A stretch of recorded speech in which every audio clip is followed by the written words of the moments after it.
What's up, guys? Cal from Light Sport Bros here. I know it's been a while, but we've been busy. So anyways, out here at 3S4 watching Randy do some landings out here. He's getting really close to soloing. Then I'm going to take you back and show you guys all the projects we got going on here at Captain Griggs. First up is our CGS Hawk Tail Dragger trainer.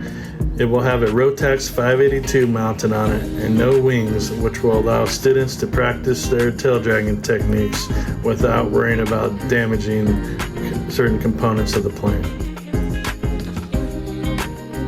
Next up is our Aeroprat A20 with a Rotax 582.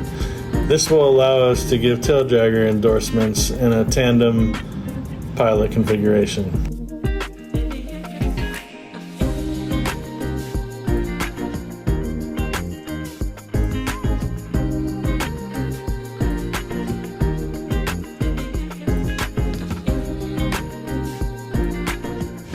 Following that will be our CGS Hawk Outback, which is a two-place set up for one place for extra cargo storage.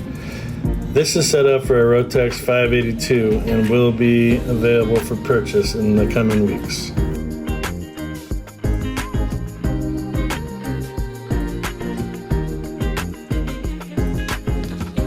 And last but not least is our Cold Fire Star, which is set up for a Rotax 503 and is currently available for sale.